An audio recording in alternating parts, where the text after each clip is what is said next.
l'histoire des possessions, des colonisations qui font que les gens parlent français presque malgré eux. Il y a la raison économique qui peut vous faire choisir une langue. Il y a la culture qui joue un grand rôle, et surtout en Iran, vis-à-vis du français, avec une image de la France comme pays de la culture. Et je pense que c'est une des grandes raisons qui font que ceux qui parlent français ont envie de se perfectionner et de le parler. Et donc, pour cela, je vais aller assez vite pour bientôt donner la parole à la première intervenante, mais je vais dire à ceux et celles qui nous écoutent que nous allons commencer par des généralités sur la francophonie, dans ce qu'est la francophonie, comment c'est organisé, et puis aujourd'hui pour la mesurer, pour en connaître son évolution, ses états. Et nous irons ensuite essayer d'explorer comment le français est arrivé en Iran avec une spécialiste, chercheur au CNRS. Puis nous aurons des témoins qui, en fonction de leur mission, de leur engagement, de leur profession, vont nous montrer ce qu'est la francophonie à Téhéran, à Ispahan, une ville peut-être qu'on connaît bien, même si on ne l'a pas visitée, mais la ville de la Renaissance safanide, magnifique. Et puis, nous irons en province aussi, du côté des puits de pétrole, où ce n'est pas une région traditionnellement francophone, mais nous verrons avec une témoin ce qu'il en est. Et puis, nous terminerons avec une association très active à Téhéran qui enseigne le français le week-end à des jeunes motivés pour apprendre et se perfectionner en français. Donc tout de suite, je vais donner la parole à Francine Kemener. Francine Kemener qui vient de l'Observatoire de la langue française à Paris, qui est l'organisation mondiale de la francophonie, et Francine Kemener, qui est la spécialiste de programme en charge des politiques linguistiques dans cet observatoire de la langue française, et plus particulièrement dans la direction langue française et culture. Francine Kemener, après des années dans l'enseignement supérieur et puis des postes à l'étranger, surtout en Amérique du Sud, va rejoindre en 2014 la francophonie pour coordonner les projets régionaux avec le Bureau Afrique de l'Ouest.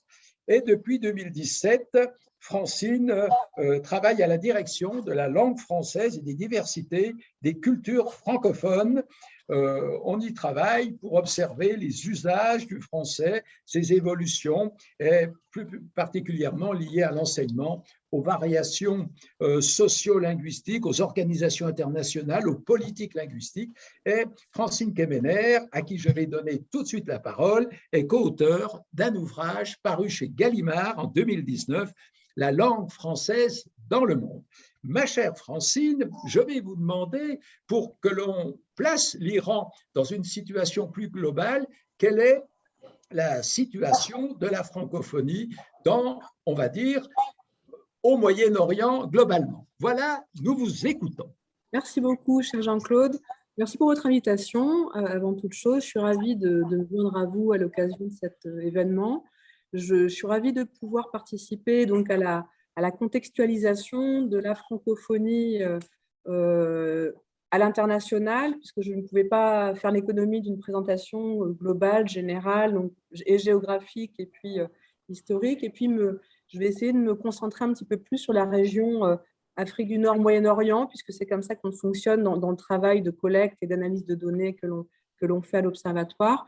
Et puis, m'intéresser un petit peu à l'Iran, pays pour lequel j'ai quelques données, j'ai collecté quelques données, mais je compte bien sûr sur ces échanges aujourd'hui pour avoir beaucoup d'informations qui nous intéressent énormément pour nourrir nos travaux.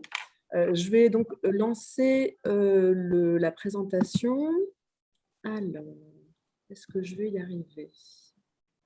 Alors, pendant que vous calez votre écran pour le partager avec vos tableaux, je dirais à toutes celles et ceux qui nous écoutent que si vous avez des questions en cours d'intervention, vous pouvez aller dans la rubrique chat et discussion Et là, vous écrivez votre question, je la noterai et j'interviendrai auprès de la personne qui est concernée en lui posant la question pour qu'elle y réponde. Merci. À vous, Francine. Merci beaucoup. Alors, j'ai beaucoup de données. Je vais faire passer les diapos en essayant de ne pas y passer trop de temps, justement pour laisser aux différents participants, pour laisser le temps aux différents participants de prendre la parole et de rentrer dans le détail. Mais il y a un certain nombre d'éléments que je souhaitais vous présenter, mais que vous pourrez aller chercher très facilement sur le site de l'Observatoire de la langue française pour rentrer plus en détail. Je voulais tout d'abord faire une première introduction sur ce qu'est la francophonie avec un grand F, à savoir la francophonie institutionnelle, qui, comme vous le savez sans doute déjà, est représentée. J'entends en fait un micro du bruit qui me gêne un petit peu derrière. Je ne sais pas si vous pourriez l'enlever. Enlevez vos micros. Comment? J'entends des bruits derrière. Je pense qu'il y a des micros qui sont ouverts, il me semble. Ah, parce que moi, j'entends rien du tout. D'accord. Bon, je vais essayer de continuer comme ça. Je vais couper le mien, d'ailleurs. Donc, je voulais placer les pays dont on va parler dans la francophonie de façon le plus large possible. Donc, la francophonie, c'est quoi? En 2021, c'est 88 États et gouvernements membres. Les derniers pays à être entrés dans la francophonie, ce sont le Ghana, Malte, l'Irlande et la Louisiane. Pour ce qui va être évoqué aujourd'hui, les pays voisins ou assez proches qui sont membres de la francophonie, on a l'Arménie, qui est membre de plein droit, on a l'Égypte, on a le Liban, qui sont membres de plein droit également, et également les Émirats arabes unis, le Qatar, et puis on pourrait élargir un peu plus largement à Djibouti, à différents pays donc, qui sont membres de la francophonie et qui participent de cette coopération, de cette solidarité active que la francophonie essaye d'articuler autour de différentes thématiques. Moi, pour ce qui me concerne plus particulièrement, ce sont les questions de coopération éducative, linguistique et culturelle. Donc, je voulais tout d'abord placer mon intervention dans ce cadre-là. La francophonie, ensuite, qu'est-ce que c'est? La francophonie avec un petit f. Ce sont ses locuteurs, ce sont les usages de la langue française dans ces différents pays et à différentes finalités, pour étudier, pour aller à l'école, pour les mobilités universitaires, pour travailler également. Donc aujourd'hui, en 1880, Onésime Reclus estimait à plus ou moins 48 millions le nombre de locuteurs francophones. Aujourd'hui, on a plus de 300 millions de locuteurs francophones qui sont répartis dans le monde. En dessous, je vous ai mis les liens, je pourrais vous les transmettre ensuite. Il y a l'ODCEF. L'ODCEF, c'est l'Observatoire démographique et statistique de l'espace francophone qui fait tout ce travail démographique de recensement pour nous permettre d'avoir ces estimations sur le nombre de locuteurs francophones dans les pays. Si vous allez sur le site de l'Observatoire également, vous pourrez trouver le détail, tous ces chiffres en détail. Donc 300 millions de locuteurs francophones en 2018. Alors, je le précise, vous voyez en haut l'illustration de la langue française dans le monde. C'est le rapport que publie l'Observatoire de la langue française de l'OIF tous les 4 ans. On est actuellement en train de finir de collecter toutes les données pour le prochain rapport qui va paraître en mars prochain. Mais donc, pour aujourd'hui, je me suis appuyée sur les données de ce rapport de 2018 avec des données donc, qui ne sont pas, en tout cas, pas toutes actualisées. Je vous présenterai les données et des pourcentages, des comparatifs qui correspondent à cet ouvrage qui est paru donc en 2019. Donc 300 millions de francophones en 2018, parmi lesquels 235 millions sont considérés comme des locuteurs quotidiens, c'est-à-dire qu'ils utilisent le français pour le travail, pour les études, dans l'administration, et plus de 60% de ces locuteurs quotidiens se trouvent sur le continent africain. Là, j'ai intégré une petite diapo avec les chiffres d'aujourd'hui pour quand même vous les donner. Aujourd'hui, en tout cas en mars 2021, l'ODCEF estimait à 312,7 millions le nombre de locuteurs francophones. Un nombre de locuteurs qui évolue tous les ans, naturellement, principalement du fait de l'évolution démographique sur le continent africain où il y a beaucoup de pays où le français est langue officielle et surtout langue d'enseignement. Quelques faits saillants sur la langue française dans le monde. C'est la 5e langue la plus parlée au monde. Donc, comme je vous le disais, il y a une évolution, en l'occurrence de plus 10% entre 2014 et 2018. Et puis là, déjà, on a constaté l'évolution du nombre de francophones. Plus de 60% des locuteurs quotidiens du français qui se trouvent sur le continent africain, comme je l'évoquais. Le français langue officielle dans 32 États et gouvernements, dont 23 pays de l'Afrique subsaharienne et de l'océan Indien. Également langue officielle pour la plupart des organisations internationales. Le français, langue d'enseignement sur 36 pays et territoires.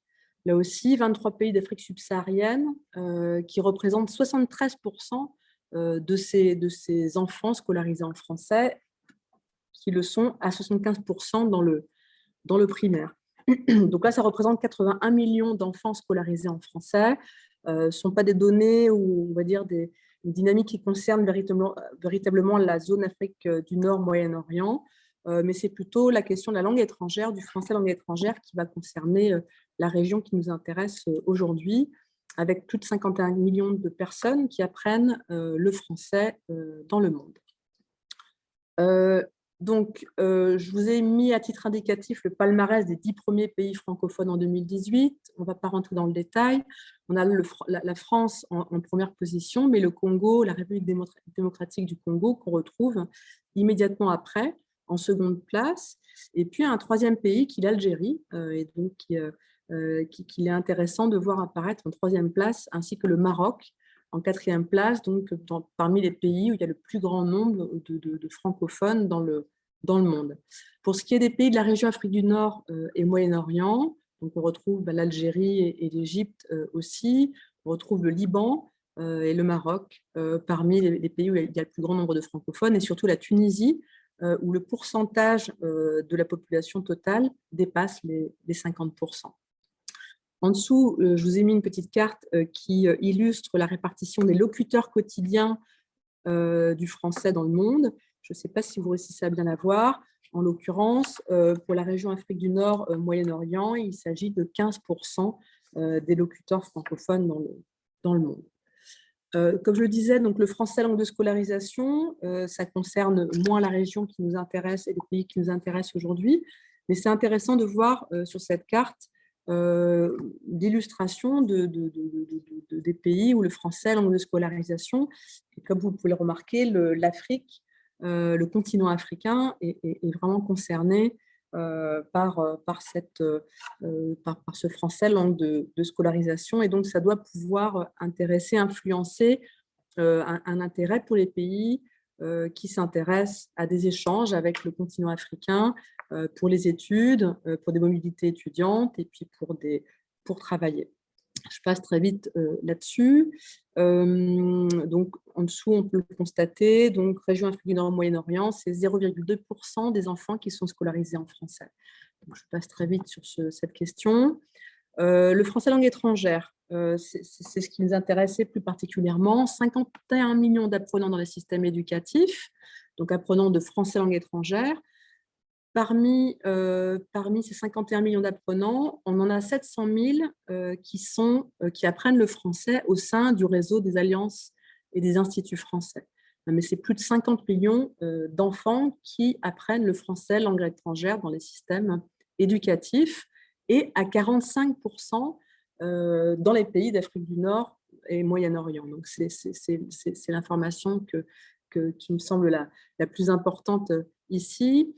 On a un tableau en bas avec le nombre d'apprenants de FLE dans les systèmes éducatifs. Je ne vais pas rentrer dans le détail, juste faire remarquer, comme je l'ai indiqué en dessous, que donc en 2013, alors excusez-moi, j'ai oublié de préciser, l'Observatoire pour restituer le rapport quadriennal va s'appuyer sur des questionnaires qui sont transmis à l'ensemble des pays membres, questionnaires qui sont transmis à l'ensemble des postes diplomatiques français, des travaux, comme je l'évoquais tout à l'heure, qui sont menés par l'OTSEF pour recenser le nombre de locuteurs francophones, et puis également les partenaires de la coopération qui nous transmettent nombre d'informations. On a également des travaux de recherche qui sont menés par des groupes d'enseignants-chercheurs à l'international qui vont travailler sur des thématiques telles que la variété de la langue française, telles que la relation entre le français et l'employabilité, etc. Et donc, pour ce qui concerne les données qui sont ici en bas pour l'Iran, c'est le poste diplomatique français, donc à Téhéran, qui nous a transmis ces éléments. Donc, en 2013, on répertoriait 7292 apprenants de français langue étrangère. En 2018, on nous a transmis le chiffre de 40 000 apprenants de français langue étrangère.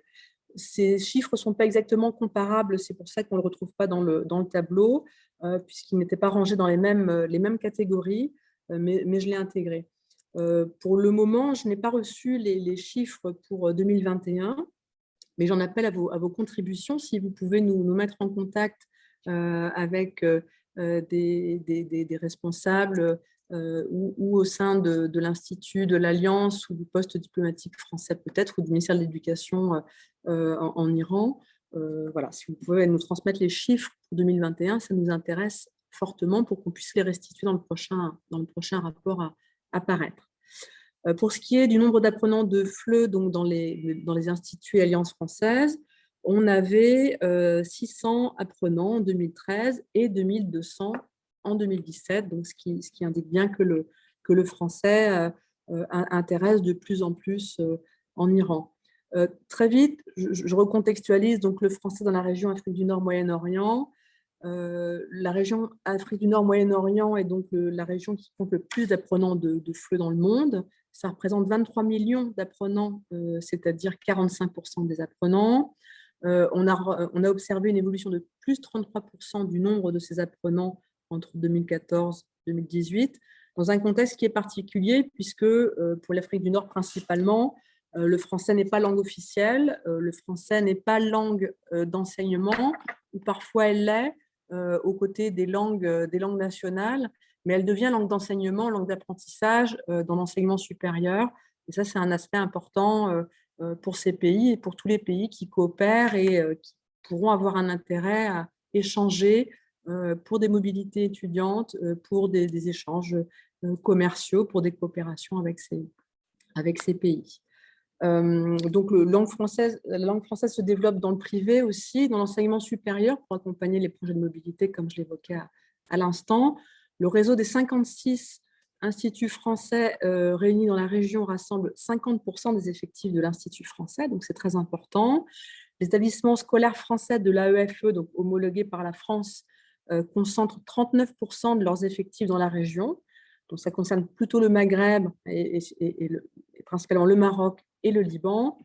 On remarque également une évolution très forte des candidats aux certifications officielles de français dans cette région, à raison de plus 48%, donc toujours entre 2014 et 2018. Et enfin, on remarque beaucoup de mobilité étudiante vers la France, mais également un accueil des mobilités étudiantes du continent africain. Et j'y viens enfin à la République d'Iran. Les données donc, qui nous avaient été transmises en 2018 nous permettaient donc, de restituer les informations suivantes. Dans le système éducatif national, donc, il y a environ 40 000 élèves qui apprennent le français dans l'un des 19 départements, au sein des 400 instituts de langue des deux écoles bilingues et des écoles privées. On nous a aussi indiqué qu'il y avait un partenariat avec le ministère de l'Éducation nationale autour des dispositifs de certification officielle dans les écoles primaires, notamment privées. Et donc, on nous a fait remarquer que le DELF-Prime représentait le plus fort taux de participation pour le Moyen-Orient en Iran. On a eu également 158 candidats au DELF Junior. Pour ce qui relève du réseau culturel français, il y a 422 élèves scolarisés en 2017 au sein des établissements de l'AEFE et 544 en 2021, donc au sein des deux établissements qui ont le label France. Comme je vous disais tout à l'heure, l'Institut français propose un apprentissage de français à 2225 apprenants de FLE en 2018. Et un autre élément aussi, c'est que le TEF donc le test du TEF, représente le plus fort taux de participation du Moyen-Orient en Iran pour une mobilité vers la France et surtout vers le Canada et le Québec. Dernières informations, et j'ai vraiment beaucoup d'intérêt à ce que vous m'éclairiez à ce sujet. On nous a fait remarquer que des décisions récentes avaient été prises par le ministère de l'Éducation, notamment pour développer l'enseignement de 5 langues vivantes étrangères, à savoir l'allemand, le français, l'italien, le russe, donc afin d'équilibrer la présence de l'anglais. C'est une décision donc, qui a été prise en 2017. Donc, je ne sais pas s'il y a eu des évolutions, des mesures qui ont été prises depuis, si vous pourriez relever des évolutions. On est vraiment très intéressés pour en savoir plus à ce sujet. On a collecté un certain nombre d'informations avec l'appui de l'AUF, donc qui nous a indiqué que dans la région Afrique du Nord, Moyen-Orient, il y avait 89 universités membres de l'AUF. Il me semble que pour l'Iran, il y en a plus ou moins 10. Là, je n'ai pas les informations dans le détail.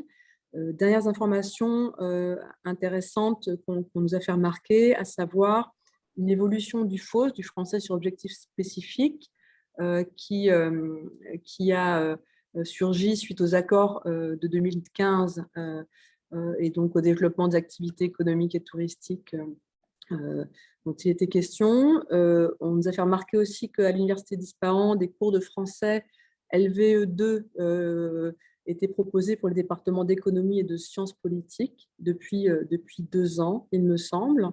Et puis, il y a d'autres marqueurs de l'évolution de la place du français qui ont été relevés, mais là, je préfère vous laisser la parole et vous laisser nourrir les échanges, et j'espère nous permettre de restituer dans le prochain rapport, comme je vous le disais, qui va donc paraître en mars 2022. Donc, je me tiens à votre écoute pour la suite. J'espère ne pas avoir été trop longue, avoir été à peu près claire. Et je vous invite à aller sur le site de l'Observatoire de la langue française, donc, pour avoir toutes des informations dans le détail à l'international, par région, par pays. Je vous invite à consulter l'Atlas de la francophonie auquel on a participé, qui est paru cette année et dont j'ai tiré quelques cartes qui me semblaient assez intéressantes pour illustrer mes propos. Et je vous remercie pour votre aimable attention et je me mets à votre écoute.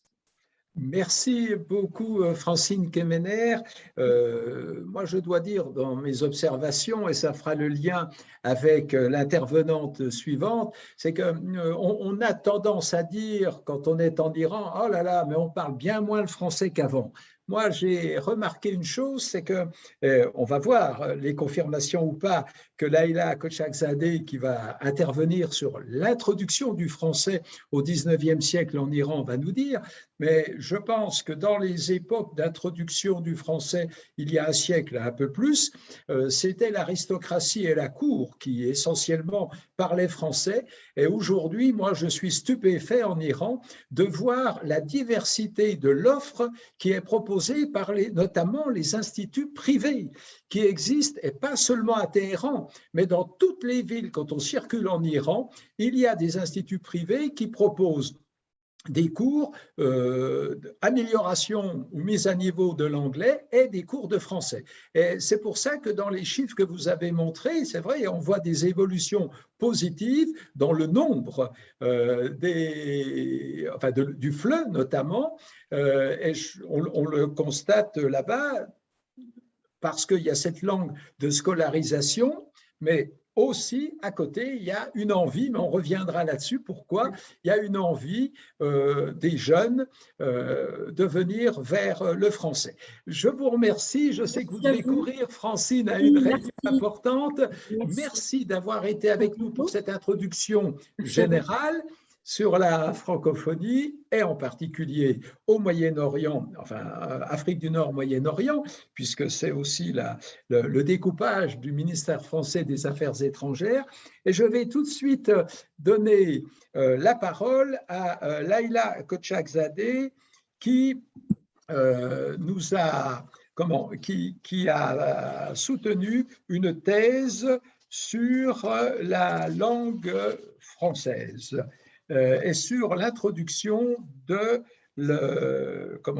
sur l'introduction du français en Iran.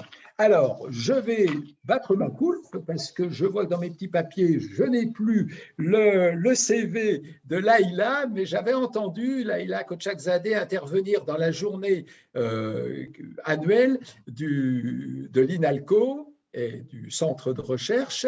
Et Laïla avait présenté de manière magistrale cette recherche qu'elle a faite pour montrer comment le français est arrivé et quelle était la place ou la stratégie de ceux qui encourageaient ou pas le français à la fin du 19e siècle, notamment sous la dynastie Kadjar.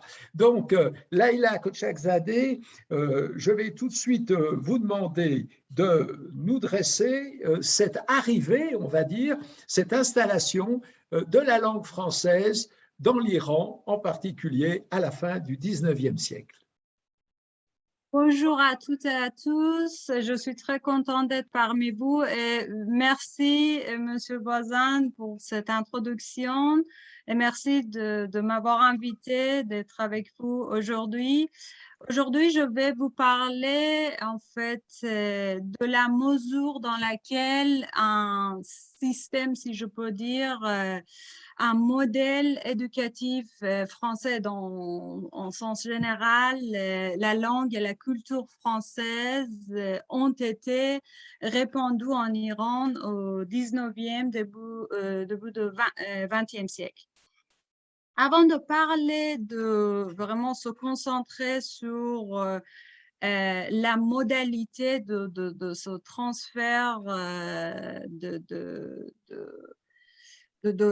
si je peux dire, la langue et la culture française en Iran au 19e siècle, je trouve qu'il est nécessaire de parler un peu très brièvement de développement, si je peux dire, des relations politiques, des relations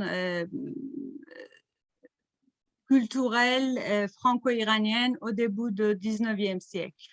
En fait, au début du 19e siècle, c'est un ère très important pour l'Iran. C'est 19e siècle marque une nouvelle ère dans les relations internationales en Iran.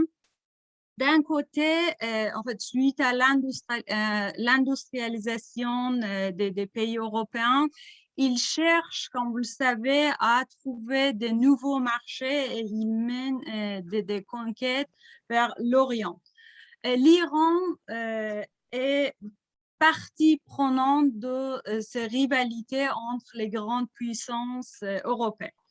D'un côté, on a, là, vous voyez l'Iran. D'un côté, on a la France napoléonienne qui désire traverser l'Empire ottoman et l'Iran pour arriver à l'Inde britannique, pour attaquer l'Inde britannique. Et de l'autre côté, au nord de l'Iran, il y a la Russie qui attaque l'Iran. Et l'Iran est pris dans cette rivalité. Et de l'autre côté, le voisin du sud de l'Iran, qui est la Grande-Bretagne, essaye de protéger justement sa colonie qui est là. Et donc, quant à l'Iran, il cherche vraiment de trouver une solution à faire face à cette si je peux dire, impérialisme grandissant. Et surtout que, il veut faire face aux attaques vraiment militaires des Russes.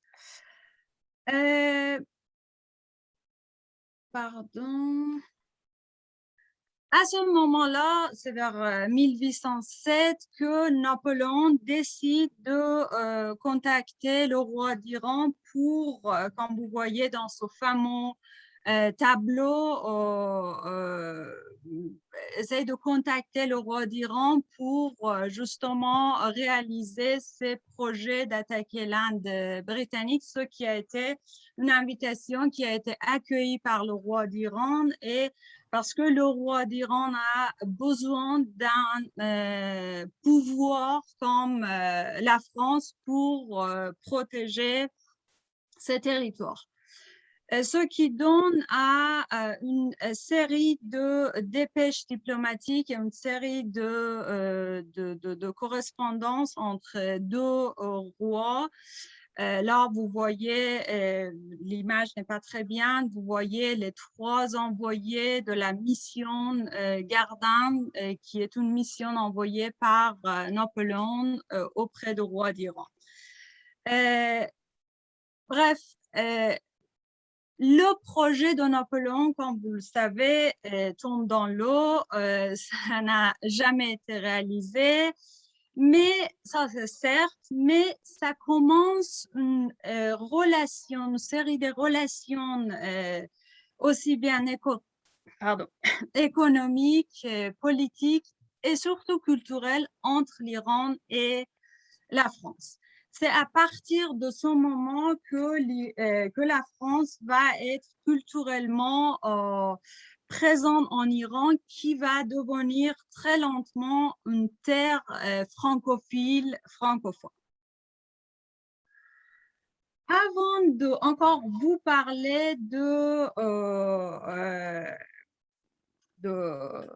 nouveaux systèmes éducatifs implantés en Iran, et on va voir majoritairement un système français. Et je vais vous dire brièvement comment ça marchait. On ne peut pas vraiment parler d'un système éducatif à l'époque en Iran.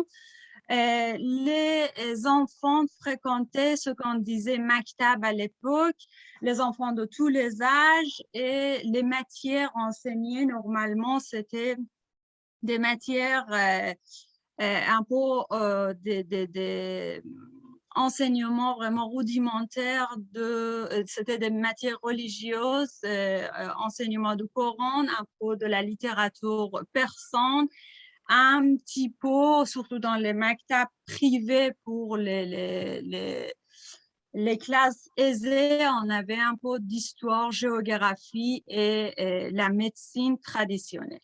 Donc, c'est bien évident que pour un pays comme l'Iran, qui est maintenant un peu, si je peux dire, pris dans cette rivalité, et qui veut progresser et qui veut faire face aux grandes puissances, ce système n'est pas un système efficace. L'Iran, tout de suite, l'État se rend compte que pour justement progresser, pour aller vers l'industrialisation, il leur faut un système éducatif bien solide, et il faut chercher à trouver, à apprendre, à acquérir ce niveau système. Pour cela, l'Iran va en fait... Pour cela, l'Iran va en fait chercher à établir ce qu'on dit des écoles modernes ou des écoles nouvelles, dans lesquelles les nouvelles matières sont enseignées pour encadrer des gens pour être dans le système militaire ou dans l'administration. Vers qui se tourner? Ça, c'était la question que surtout le chancelier du roi d'Iran en 1850 à peu près se pose. C'est pas la Grande-Bretagne, hors de question, c'est pas la Russie. Justement, il faut se débarrasser de leur contrôle. Donc, pas en même temps, pour autant, il faut pas pas en même temps aller vers la France républicaine qui va propager des idées républicaines. Il faut aller chercher ailleurs. C'est l'Autriche qui est choisie par le chancelier. On va embaucher plusieurs professeurs autrichiens, en fait, depuis l'Autriche, mais tous les professeurs doivent être francophones. Pourquoi? Parce que à l'époque, la langue de la diplomatie, la langue internationale dans le monde, c'est le français. Et sur la langue, il n'y a pas de discussion au niveau de la langue. On peut choisir d'inviter des professeurs de d'autres pays, mais que ces professeurs soient francophones. Donc, il y a le fameux collège Dar el-Founoun qui va être créé. Dar el-Founoun, c'est littéralement, c'est-à-dire maison de technique, mais c'est une sorte de polytechnique qui va être créée à Téhéran. Et il y a plusieurs matières qui vont nouvelles matières qui vont être enseignées à Dar el-Founoun.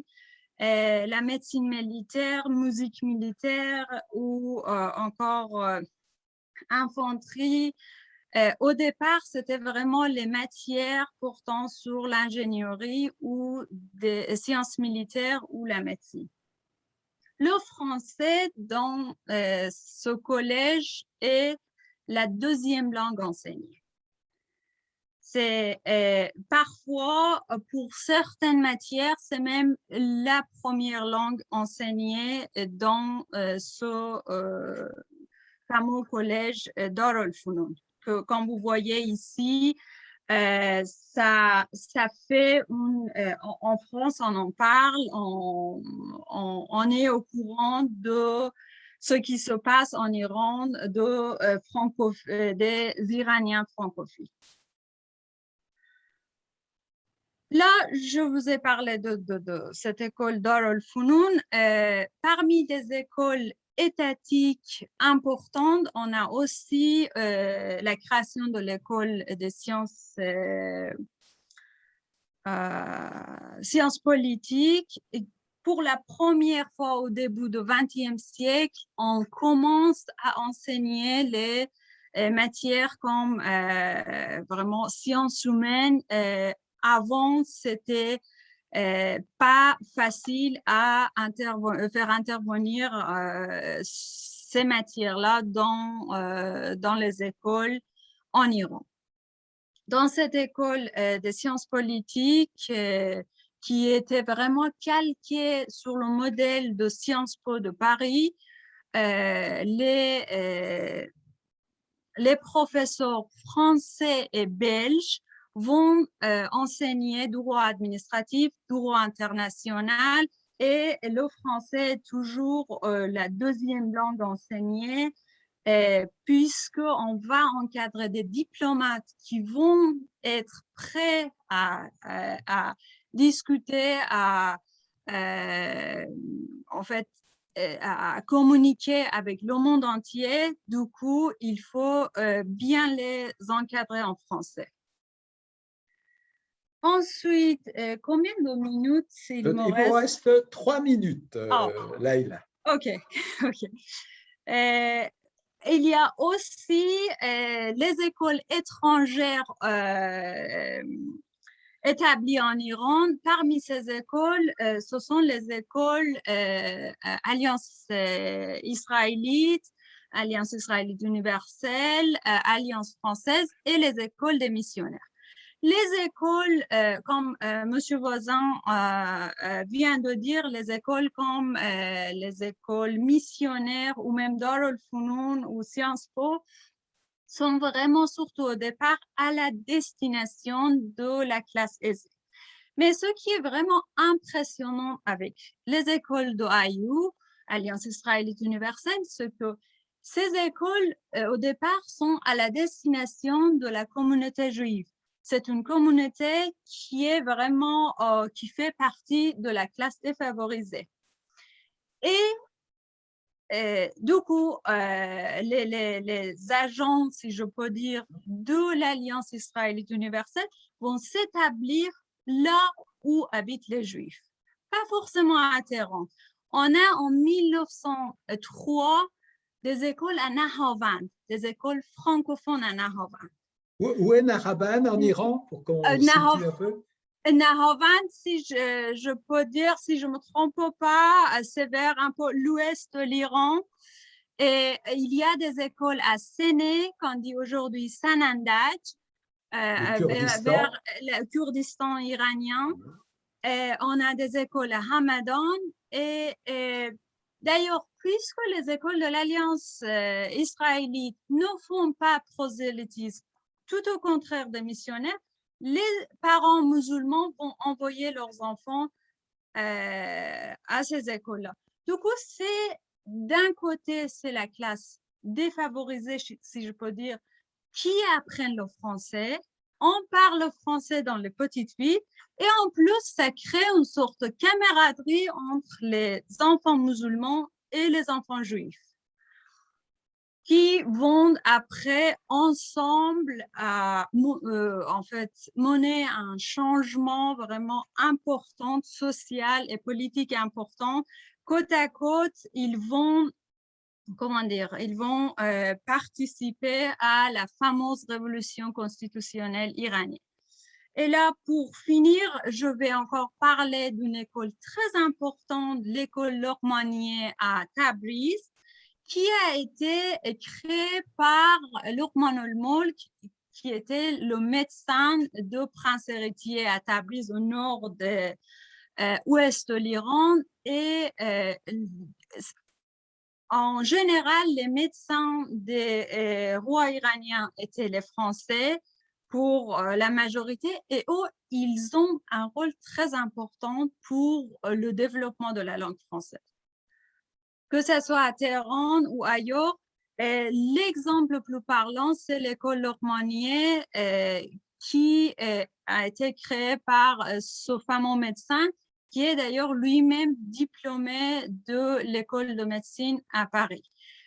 En général, je vous ai parlé de toutes ces écoles qui, en fait, qui sont établies soit par l'État, soit par les écoles étrangères.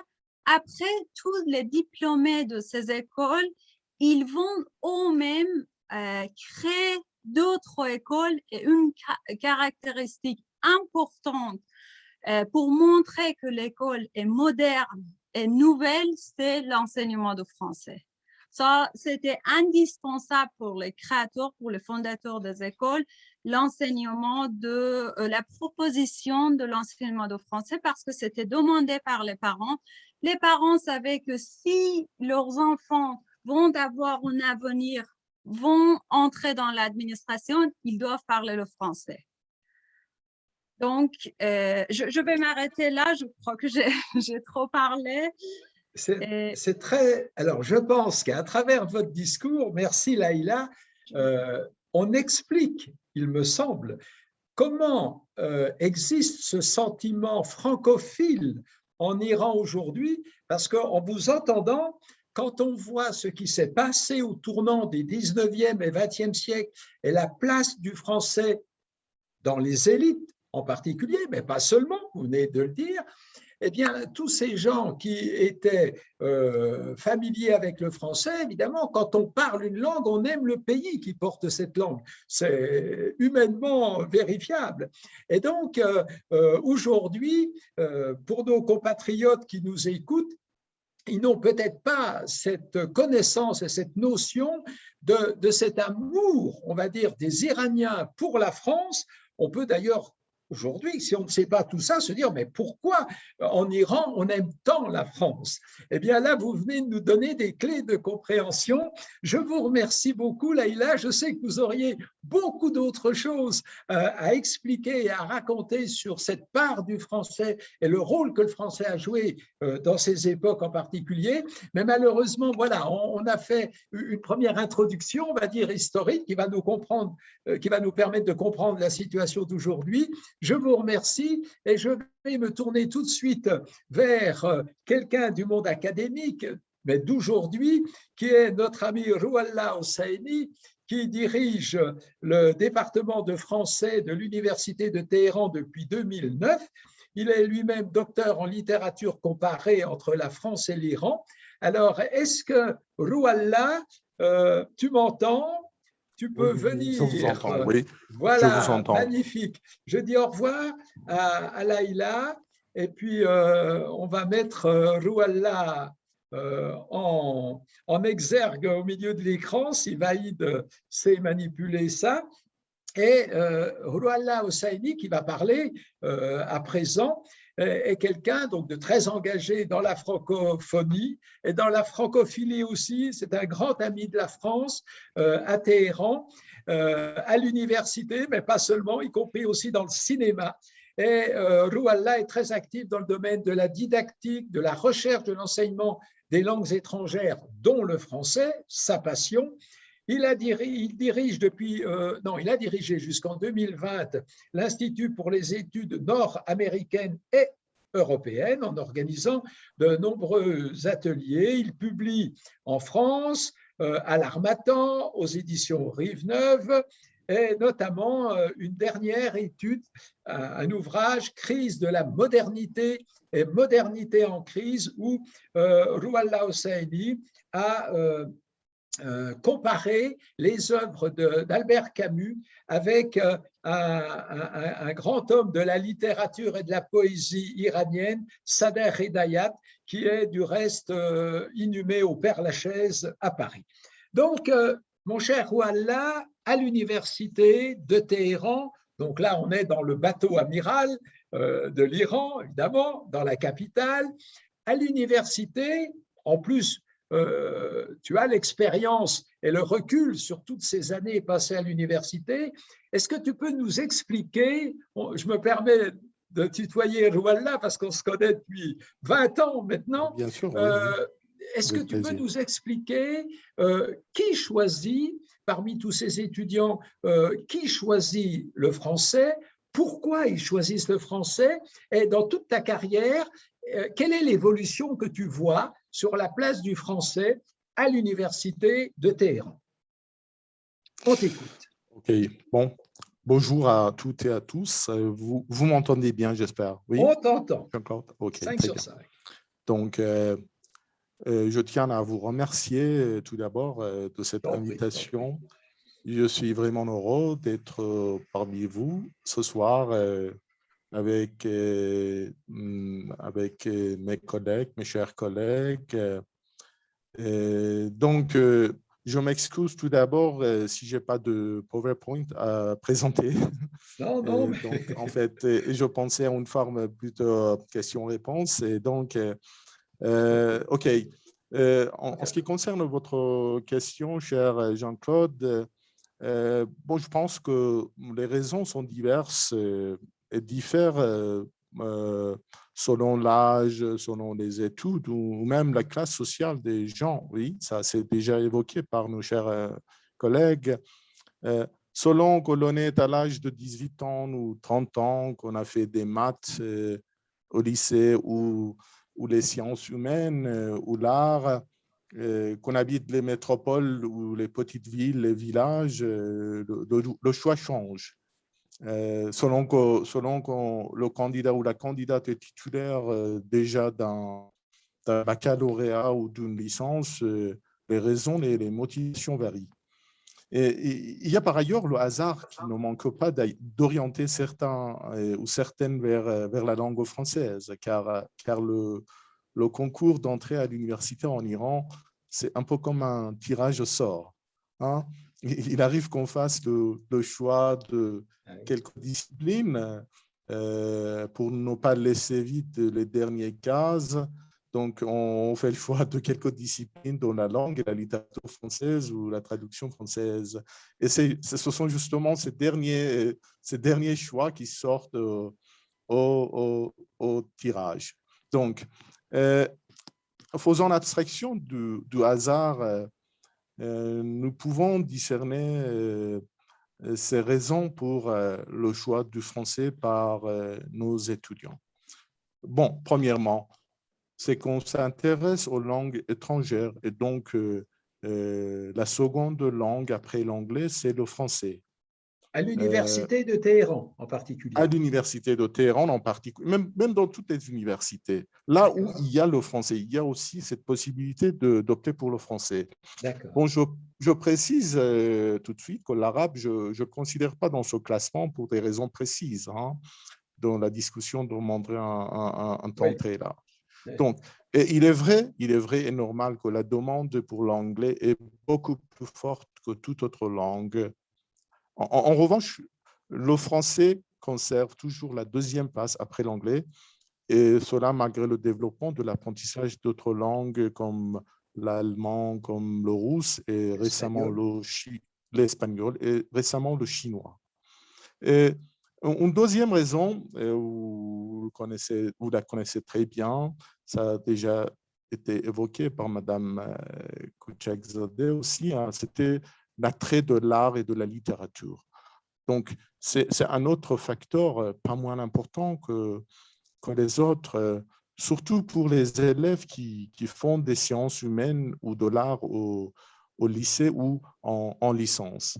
Les familles où l'un des parents a fait carrière diplomatique dans un pays francophone comme Suisse ou Belgique ou un pays d'Afrique d'Ouest ou au Canada, ça c'est autre chose. C'est-à-dire que c'est un lieu de destination pour les immigrants, d'accord, mais je parle des familles qui sont retournées en Iran, qui ont fait carrière diplomatique, d'accord, et donc dans ces familles, normalement, l'un des enfants, au moins l'un des enfants opte pour les études supérieures où le français est la langue d'enseignement. Mais j'évoquerai aussi comme une autre raison la politique. Hein, la politique aussi aurait son rôle, surtout pour les étudiants en sciences politiques qui ont fait déjà leurs études en licence et qui vont se spécialiser en relations internationales, en master ou doctorat. Dans cette même optique, nous avons des étudiants en sciences humaines et sociales, philosophie ou psychologie, et en droit aussi, en droit privé surtout, des étudiants qui se tournent vers le français, notamment quand ils vont penser, envisager leurs avenirs d'études en France. Car en fait, la tradition française, vous le savez très bien, Jean-Claude, en cette matière de philosophie, des sciences humaines et sociales est une des raisons de l'attraction des intellectuels iraniens envers cette langue. En fait, Est-ce que je peux t'interrompre? Voilà, je voulais savoir, les étudiants, quand ils arrivent à l'université, ils parlent déjà le français ou ils apprennent le français seulement en arrivant à l'université? Quelle est la situation? Bon, en plus de 90% des candidats qui arrivent à l'université en licence ne connaissent rien à la langue française. Ils commencent à zéro, oui. Presque en fait la totalité des étudiants, des élèves. Oui. Bon. Moi-même, en fait, moi j'ai pour constater, moi j'ai commencé le français à l'âge de 18 ans à l'université. Avant cet âge, je ne connaissais rien au français. Hein, oui. En fait, c'était à cette époque, en fait, je n'étais pas d'ailleurs un partisan, un supporter fervent de l'équipe de football français. Donc, c'est à l'âge de 18 ans que tout a commencé pour moi. Donc, mais pourquoi tu as choisi? Alors, tiens, c'est intéressant. Je ne pensais pas à ça, mais on va prendre ton exemple. Pourquoi tu as choisi? Donc, tu n'avais pas un environnement francophone à la maison, mais tu as choisi le français. Alors, pourquoi tu as choisi? J'avais vécu dans une province au centre du pays, hein, à Khomein. Vous connaissez la ville? Oui. Oui, pour une raison Markazi, politique. voilà, Arak. Oui, dans la région Markazi, oui, près de Arak. Non, je ne connaissais rien au français là. Et j'avais aucune idée de la langue française. Et quand même, car je m'intéressais, puisque je m'intéressais à la littérature et aux langues étrangères, hein, j'avais entendu sur cette belle langue, sur sa musicalité, oui, sur son prestige. Oui. C'est vrai que Jean-Claude, il y a là, mes propos seraient controversés, mais c'est pas à partir de mes constats que je m'exprime là-dessus. C'est à l'âge de 18 ans, et surtout parmi les filles, hein, c'est vrai que ces aspects de la langue française aussi sont attirants. Oui, c'est aussi la mode. Hein, la mode aussi, c'est attractif pour un adolescent de 18 ans. Il y a des marques de Chanel, je ne sais pas, de Louis Vuitton, oui, surtout dans les grandes villes, dans les métropoles qui absorbent nos élèves, nos adolescents à faire le choix du français comme langue étrangère. C'est passionnant, c'est passionnant ce que tu racontes, les motivations qui poussent vers une langue. Très intéressante. Ouais.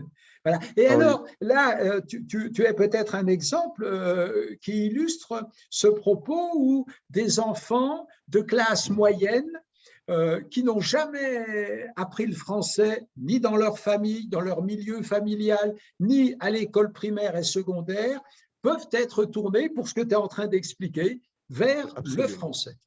Absolument, absolument. À l'université, il y avait un temps où les gens des classes aisées ou privilégiées ou des familles dont les parents avaient fait leurs études en français ou en France constituaient le public principal. Mais aujourd'hui, des représentants de toutes les classes figurent parmi les étudiants qui choisissent le français comme langue d'études. C'est en effet le mécanisme universitaire. En fait, c'est ce concours d'entrée qui le permet. Car par le concours d'entrée aux universités publiques, même aux universités libres islamiques, tout le monde a cette chance d'opter pour le français. Hein. Et comme je viens d'évoquer, ceux qui ne sont pas admis aux universités publiques, ils ont recours à des universités privées. Et bon, bien sûr, quand ils ont les moyens financiers. Hein. Et quant aux instituts de langue, dans les petites villes, le français ne se figure pas sur le menu. Hein, là, il faut le préciser. Et quand il est présenté, les familles en province, c'est vrai qu'ils préfèrent plutôt l'anglais quand elles veulent dépenser pour les études extraordinaires ou extrascolaires de leurs enfants. Ah oui. Et alors, je pense que tout ça intéressera, elle est partie, mais on va lui donner l'enregistrement, Francine Kemener et l'Observatoire de la francophonie, parce que tu viens d'expliquer des choses qu'on n'imagine pas, et c'est vraiment très intéressant. Et quelle est ton observation sur toutes ces années passées déjà à l'université? Comment tu vois l'évolution? Tu viens un peu d'en parler en expliquant qu'il y a X années, c'était plutôt les classes aisées, et puis petit à petit, il y a une démocratisation, on va dire, de l'apprentissage du français. Donc ça, c'est général, même, on verra avec Mojgan tout à l'heure à Ispahan, mais c'est vraiment la tendance que tu sens à Téhéran, à l'université.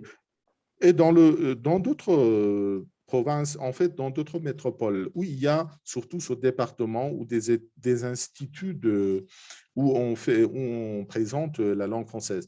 Jean-Claude, cher Jean-Claude, ce que je constate à l'appui de ces 24 ans d'expérience dans ce milieu, c'est l'intérêt toujours grandissant des Iraniens pour le français. Et cela malgré les tensions politiques, hein, qui n'ont pas manqué quand même. Ils n'ont pas manqué quand même d'affecter le regard des Iraniens sur la France à certains moments. Comme par exemple quand la France jouait la police méchante durant le dossier nucléaire, durant les négociations concernant le dossier nucléaire. D'accord? Mais en général, je vois l'intérêt grandissant des Iraniens pour le français. Eh bien, écoute, c'est parfait. Là, je pense qu'on va… Alors, peut-être une question globale, mais on va rester un peu dans le milieu académique. Est-ce que tu as une connaissance du nombre d'universités en Iran dans lesquels il y a des départements de français, à part Ispahan et puis Ferdoussi à Mashhad, mais ailleurs, dans ces 26 provinces de l'Iran, combien à peu près de départements de français dynamiques? Heureusement, ce chiffre était donné par notre chère collègue Madame Kemener, mais je le reprends. On recense 30 universités où le français est enseigné, d'accord? Mais l'enseignement de la langue, de la littérature et des disciplines apparentées, c'est-à-dire didactique du français, traduction ou études françaises, okay, est assuré par 19 départements universitaires de français. D'accord? C'est-à-dire que dans ces départements, la langue française est la langue d'enseignement. Ce sont des départements qui délivrent des diplômes ou licences ou un master ou un doctorat au niveau supérieur. J'ajouterai un autre chiffre qui pourrait intéresser nos invités, nos chers collègues, c'est que chaque année, presque près de 500 élèves en moyenne sont admis via le concours dans les domaines de langue et littérature française ou la traduction aux universités publiques ou privées en Iran.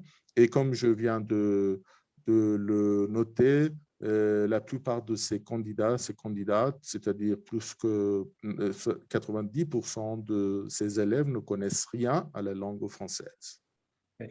Une petite question un peu perfide. Est-ce qu'on observe un intérêt pour le français plutôt chez les filles que chez les garçons? Plutôt chez les filles, en fait, les raisons en fait, de choix sont différentes. D'accord? Oui. Bon, quand je viens d'évoquer, pour ce qui fait l'intérêt pour les adolescents et surtout pour les filles, c'est aussi la mode, qui change avec l'âge, c'est-à-dire que c'est un facteur qui, à l'âge de 18 ans, fonctionne, mais avec l'âge, disparaît. Oui. Mais pour les garçons, quand ils pensent à l'immigration, à partir pour la France, pour le Canada, ça devient plus important. D'accord? Donc, quand on pense à un avenir, à un travail dans l'avenir, dans un pays en Europe, ou au Canada, en Amérique du Nord. Car le Canada, vous savez que le Canada aujourd'hui devient, pour des raisons différentes, devient très important, devient une destination d'immigration, d'accord, qui joue son rôle dans l'attrait du français pour nos étudiants et pour le public en général. En fait, la connaissance de la langue, tu le sais bien, la connaissance de cette langue figure parmi les points qui peuvent augmenter facilement les chances des dossiers qu'on dépose. Bien entendu, et j'ajouterai que les Américains, comme le Canada, ont très bien compris le niveau d'instruction de la jeunesse iranienne, qu'ils font tout pour attirer les cerveaux iraniens. Et je dirais même, moi, ce qui m'avait surpris quand j'étais en poste, c'était que le Canada, pour attirer les étudiants brillants iraniens, remboursait les inscriptions de Français à l'ambassade parce que voilà, il voulait absolument obtenir l'arrivée de ces cerveaux iraniens qui sont brillants, et, voilà, mais qui malheureusement vident un peu le pays de sa substance. Oui.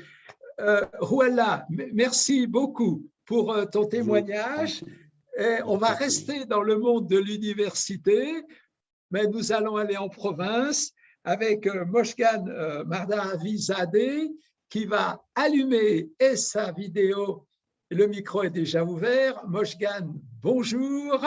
Bonjour Ispahan. Bonjour.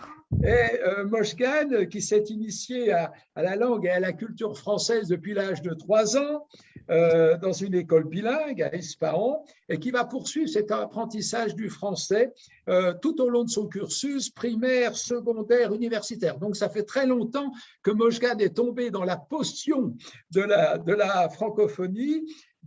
Docteur en littérature française, passionné par la critique littéraire, Mojgane va soutenir une thèse intitulée La psychocritique de Charles Mauron, voyez-vous. Alors, ne me demandez pas ce que c'est parce que je ne connais pas. En 2000, à l'Université des sciences et recherches de Téhéran, puis elle va poursuivre une carrière académique avec un deuxième doctorat à Strasbourg en études orientales persanes et iraniennes.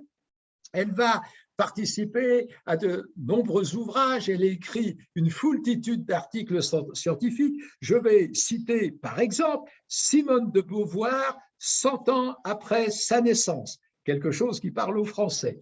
Et puis, aussi, une des dernières publications, la mise en scène des pièces de théâtre européennes par Ali Rafi en Iran, et la circulation des savoirs entre la France et l'Iran. Je cite cet article puisque nous avions en février sur la société iranienne et la culture la chance d'avoir avec nous Ali Rafi.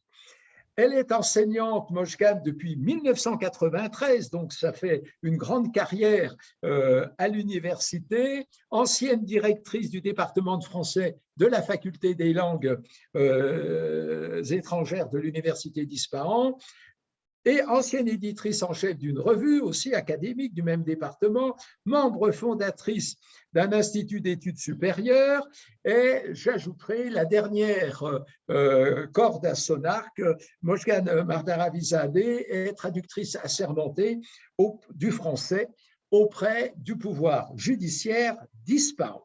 Donc, ma chère Mojgane, vous voyez le français depuis Ispahan, puis vous le voyez depuis de nombreuses années, puisque depuis votre prime enfance, vous êtes baigné dans cette atmosphère.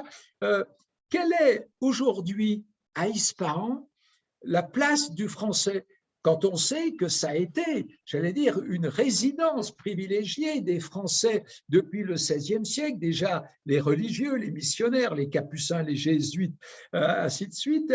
On allait à Ispahan, qui était l'ancienne capitale. Aujourd'hui, la place du français à Ispahan, qu'est-ce que c'est? Qu'est-ce que vous pouvez nous dire?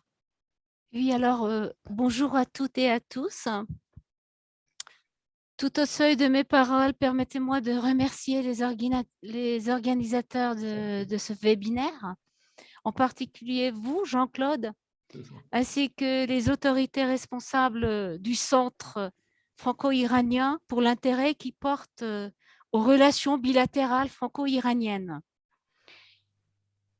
Quant à la francophonie à Ispahan, en fait, l'établissement des échanges interculturels et la création des relations polylatérales entre l'Iran et les pays européens dans des domaines scientifiques, techniques, commerciaux et politiques même, date de l'époque des Gadjars, comme vous le dites. C'est-à-dire, ça date d'il y a longtemps. 19e siècle. Et ces échanges demandaient une maîtrise parfaite des langues, ce qui n'était point réalisable à moins qu'il y ait eu des centres de formation de langue. Alors, le premier centre de formation française en Iran a été créé à Tabriz. Puis, il y a eu la fondation des écoles bilingues par des lazaristes, par-ci, par-là en Iran, et parmi lesquels figure une école française qui a été créée dans le quartier des Arméniens à Ispahan. Ont été créées également, et toujours par les lazaristes, deux autres écoles franco-persanes à Ispahan, l'une pour les garçons qui s'appelait l'Étoile du matin, Setoreye Sobre, et l'autre pour les filles, qui fut nommée pendant un certain temps Catholica, et puis le nom a été changé en Roudabe. Alors, je commence à parler de ces écoles pour pouvoir mieux maîtriser la situation actuelle. Puisqu'il va y avoir une comparaison, parallélisme en fait. Oui, oui. Donc, Mais cette école-là, cette école Rouda-Bey n'a duré que jusqu'à la fin de l'année 1980, c'est-à-dire 2 ans après la révolution islamique. L'école a été occupée par un groupe de manifestants. Les élèves des petites sections et des grandes sections du jardin d'enfants, ainsi que les élèves du niveau primaire et du cycle d'orientation ont dû quitter l'école et s'inscrire à n'importe quelle école. Et les plus anciennes ont dû être délocalisées pour poursuivre leurs études dans un lycée nommé Hashtome Shahrivar.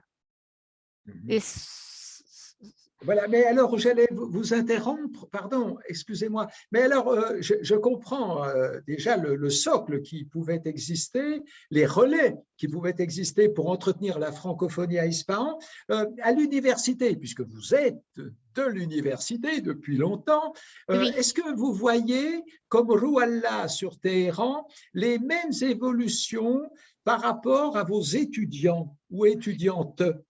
Bien sûr. Alors, à l'université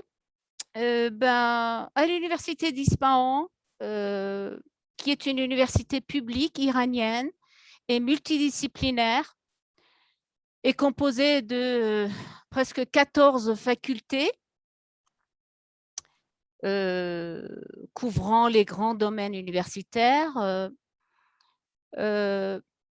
Juste après la Révolution, il y a eu une révolution culturelle. Alors, il y a eu beaucoup de changements. Plusieurs profs ont été démissionnés, plusieurs profs ont quitté le pays. Et juste après, tout a été repris. Alors, je vais vous dire qu'est-ce qui s'est passé. Oui. En ce qui concerne la francophonie, en 2014, non, je commence plutôt par 2003. En 2003, grâce à monsieur le professeur Hossein Bekbarban, les 2 universités d'Ispahan et de Marc Bloch de Strasbourg ont décidé d'établir entre elles des relations étroites de coopération dans les domaines de l'enseignement, de la recherche scientifique, de la formation. Et d'ailleurs, depuis, monsieur le professeur Bekbarban a été nommé délégué de l'université d'Ispahan dans l'établissement des coopérations scientifiques et culturelles entre l'université d'Ispahan et les universités françaises, au niveau universitaire, bien entendu. Ensuite, en 2014, un colloque international consacré aux relations interculturelles entre les mondes germaniques et le monde persan, organisé par Madame la professeure Christine Maillard, a eu lieu à l'université de Strasbourg. En 2016, il y a eu des relations trilatérales Iran, France, Allemagne, et de divers conseillers culturels de l'ambassade de France en Iran se sont rendus à plusieurs reprises à Ispahan pendant ces dernières années, plus particulièrement à l'université d'Ispahan, à la maison Safavid, et pour présenter devant un public les outils que l'ambassade met à disposition des étudiants et des chercheurs iraniens pour effectuer des séjours artistiques et scientifiques en France. Et c'est ce qui plaît aux étudiants. Il y en a plusieurs étudiants qui en fait apprennent le français pour quitter le pays, pour partir. Et la majorité d'entre eux commencent à apprendre le français à l'âge de 18 ans, c'est-à-dire quand ils entrent à l'université. C'est pareil qu'à Téhéran, c'est tout à fait pareil. Il y en a très peu d'écoles bilingues à Ispahan. Et en fait, les autorités responsables de l'ambassade de France en Iran, quand ils sont venus à Ispahan, ils y étaient également pour inaugurer par exemple, pour inaugurer des galeries de travaux artistiques, par exemple le vernissage de l'exposition des photos d'un photographe français D'accord, ainsi de d'accord. suite. Oui. Mais je voudrais revenir aux locuteurs iraniens. Parmi vos étudiants, quelle est la part de ceux qui sont des urbains, c'est-à-dire qui sont plutôt de la ville d'Ispahan, ou d'autres qui viendraient des villages ou des petites villes moyennes de la province? Je ne sais pas, l'attractivité d'une université, puisque ça se fait sur concours en Iran, c'est vrai que vous pouvez avoir des étudiants qui viennent de tous les coins d'Iran. Mais est-ce que vous pouvez me dire quelle pourrait être éventuellement la proportion dans ceux qui se mettent au français, qui viennent vers le français quand ils arrivent à l'université, pour plein de raisons, quelle est la part des urbains et de ceux qui viennent du milieu plutôt rural, on va dire? Oui. Ben, en fait, vu qu'à Ispahan, à l'heure actuelle, il n'existe qu'une seule école bilingue intitulée Melal. Et puis, bon, ben, il y en a d'autres écoles, mais on apprend le français dans ces écoles-là qu'à 4 heures par semaine, à la Oui, limite. hors scolarité, on va dire. Voilà. Donc, il n'y a pas de, si vous voulez, il n'y a pas de prédominance des étudiants originaires d'Ispahan. Il y en a de toutes les villes, de tous les villages, de tous les villages, de toutes les villes. Ah oui. Et Ah oui. Et chaque on année, ne peut pas compter, je ça comprends. dépend. Je comprends. Et pardonnez-moi, chaque année, à peu près, il y a combien d'étudiants qui rentrent avec des options de français dans les différentes formations de l'université d'Ispahan? Ça fait à peu près combien d'étudiants, Oui. d'étudiantes par an? Alors, là, à l'université d'Ispahan Oui, et également à l'université Azad islamique de Khorasan, qui est à 20 minutes du centre-ville, ben, moi, je vais vous parler du département de français. Parce celui que que vous les autres connaissez. départements, Oui, il n'y a pas de prédominance de la française. d'accord. Et ben, au département de français de l'université d'Ispahan, au niveau de licence, on reçoit à peu près une trentaine, de 20 à 30 étudiants Chaque année. par an. Et au niveau de master, ben, à l'heure actuelle, nous avons le master de littérature française, le master de traduction. Et à une certaine époque, on avait le master d'études françaises, mais après, D'accord. ben, on n'a pas eu assez d'étudiants D'accord, qui d'accord. étaient intéressés Oui. de ce domaine, enfin, à Vous, Ispahan, et la majorité d'entre eux sont partis à Téhéran. je comprends bien. Mais alors, vous venez de prononcer un mot qui m'introduit tout de suite ma dernière question, parce que l'heure passe. Vous avez prononcé le mot traduction.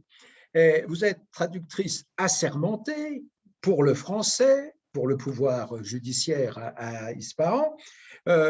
Quels sont les problèmes que vous remarquez? Parce que je me souviens qu'on parlait, déjà quand j'étais en Iran, on parlait du niveau des traducteurs ou interprètes qui laissaient à désirer, on disait il faut faire de grands progrès.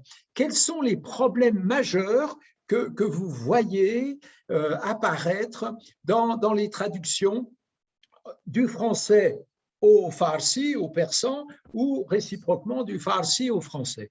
Vous pouvez nous dire deux mots D'accord. parce que voilà, on arrive au bout de notre temps. Alors, je vais plutôt parler des problèmes majeurs de la traduction officielle.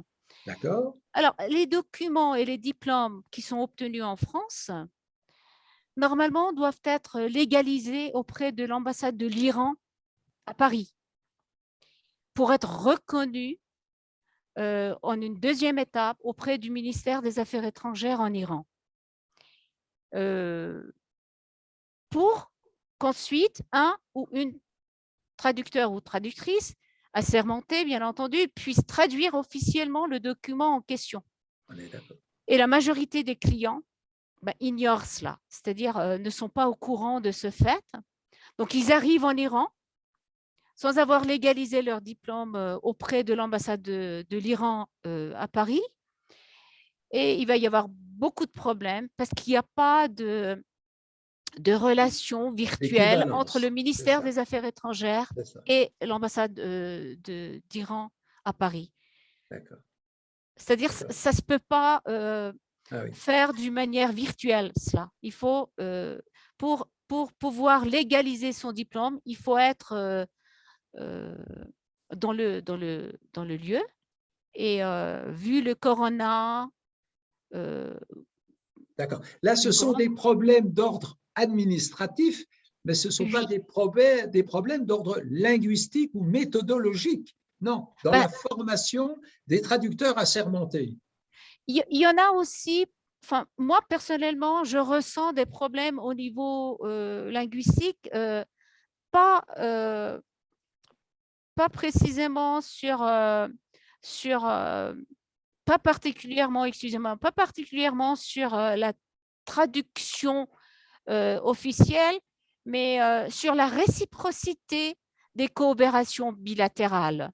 C'est-à-dire la maîtrise de plusieurs langues et la connaissance de plusieurs cultures dès l'enfance est un accord parfait avec le dialogue et l'entente réciproque des cultures et des civilisations. Et donc, cette réciprocité compte beaucoup.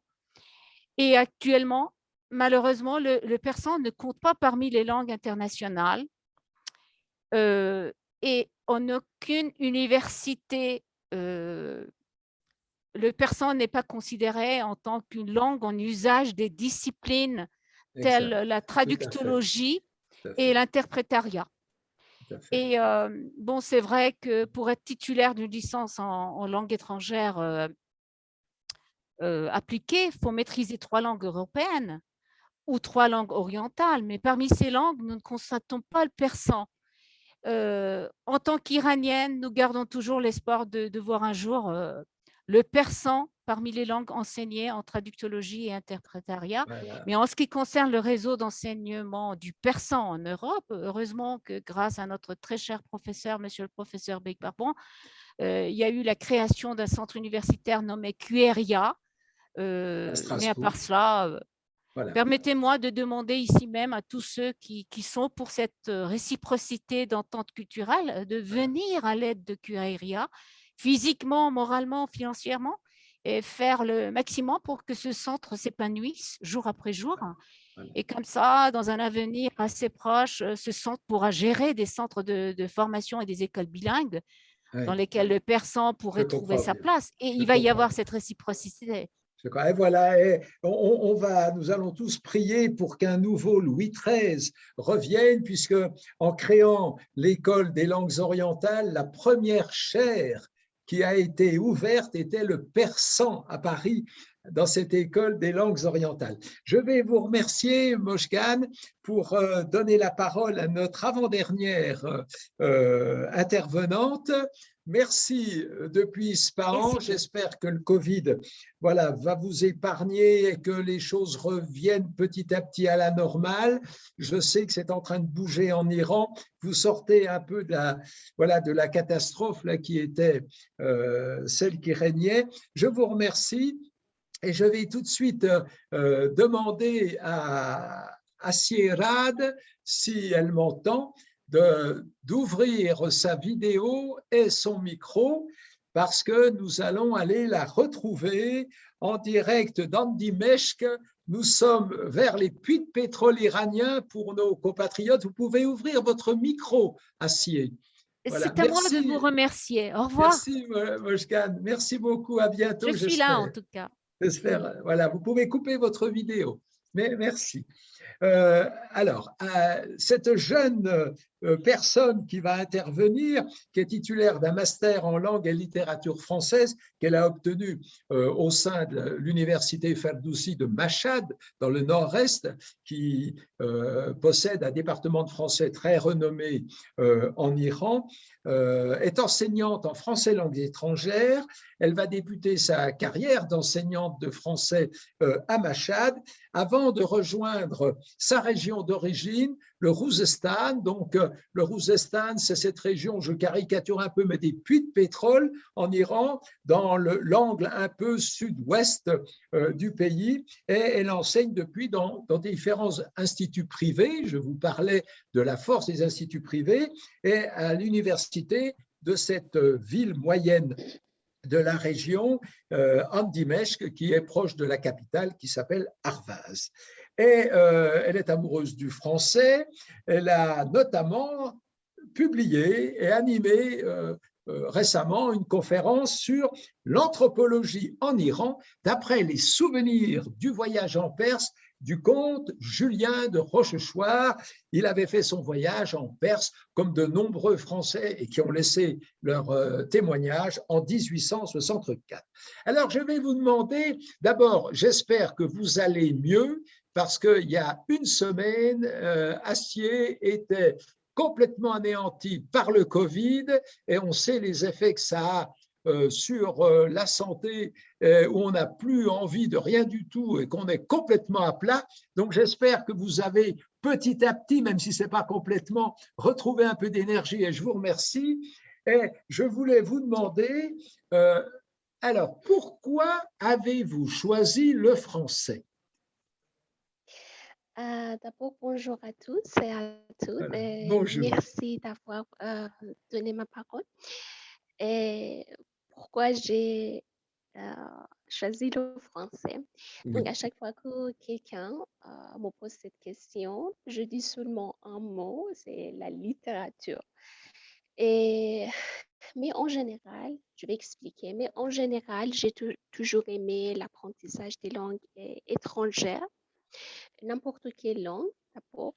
Et j'ai commencé l'apprentissage de l'anglais à l'âge de 12 ans, et après avoir obtenu mon diplôme, j'ai décidé de commencer d'autres langues étrangères, d'apprendre d'autres langues étrangères. Et j'ai choisi le français, mais pourquoi? D'abord, ajouter une petite chose. Mon prof m'a dit toujours que vous êtes madame de lectrice, et il a raison vraiment, parce que quand j'étais adolescent, j'ai lu beaucoup de romans français, des œuvres des écrivains français. Traduit. Non, j'ai lu. En français, ils étaient… Lire. Non. Traduire en persan. C'est ce que je dis, traduit. Quand j'étais adolescent, oui. Quand j'étais adolescent. Et comme par exemple Jules Verne ou Balzac, oui, et j'ai vu dans le monde de la littérature française, dans la culture française, et j'ai beaucoup passionné par la culture et la littérature. J'ai compris. Et j'aimais toujours lire leurs œuvres en langue originale, c'est-à-dire en français. Très bien, très bien. Donc, ici, c'est grâce à la littérature que j'ai mis les premiers pas dans le monde. On a bien compris. Je vous interromps parce que le temps presse. Dans votre environnement familial, vous aviez des personnes qui parlaient français? Vous étiez toute seule? Les parents, les oncles, les tantes? Pas du tout. Il n'y a personne. D'accord. Et malgré ça, vous avez quand même eu envie? Oui. Parfait. Et dans ce temps-là, il n'y a aucun moyen pour apprendre le français, pour apprendre d'autres langues étrangères que l'anglais. Et donc, dans la province de Khouzestan? Oui. Donc, j'ai décidé, parce que j'habitais dans une petite ville, il n'y avait aucun moyen. Donc, j'ai décidé d'apprendre le français académiquement à l'université. Bravo. Et alors, aujourd'hui, vous avez des élèves. Ils ont quel âge, vos élèves, qui apprennent le français avec vous? J'ai des élèves, ils sont presque plus de 18 ans. D'accord. Oui, plus de 18 ans. Ils Jusqu'à sont quel des âge? adultes. Jusqu'à quel Et, âge? 5 ans, 50 ans. D'accord, jusqu'à 50 Oui. ans, d'accord. Et ils viennent pour apprendre le français parce que donc ils sont à l'université, c'est pour leurs études, leurs recherches, ou bien ceux qui ont 50 ans, c'est pourquoi ils apprennent le français? Je crois que j'ai une élève qui a 50 ans et elle a envisagé d'émigrer en Ah, France voilà, donc c'est et pour c'est des pour cette raisons ou raison. économiques Oui. ou d'accord, je comprends. D'accord, ça c'est une motivation. Et, et alors, donc les raisons qui poussent tous ces jeunes à apprendre le français autour de vous, à Andimeshk, à Arvaz, c'est donc vous dites, alors, ou des raisons économiques, parce qu'on veut aller dans un pays francophone, ou pour découvrir une partie de la culture, donc la littérature. Voilà les motivations qui poussent vers le français. Oui, Donc ça oui, recoupe ce qu'on a exactement. entendu. D'accord, d'accord. Est-ce que, mais dans la rue, à Andimeshk, à Arvaz, est-ce qu'il y a des gens dans la rue, comme ça, qui parlent le français? On trouve des personnes qui parlent le français? Dans la rue, non, je ne crois pas. Je ne crois pas. Parce qu'à Et dans ma ville, Téhéran, euh, par exemple, ou même à Shiraz, on peut avoir un chauffeur de taxi, par exemple, c'est étonnant, mais qui parle un peu le français. Vous n'avez pas ça.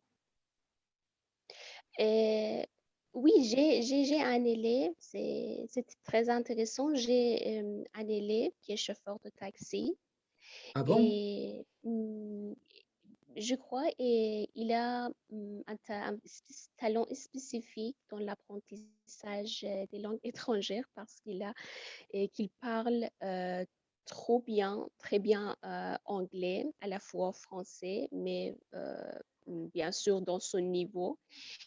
Et il est chauffeur de taxi, il a déjà entré à l'université, vous voyez.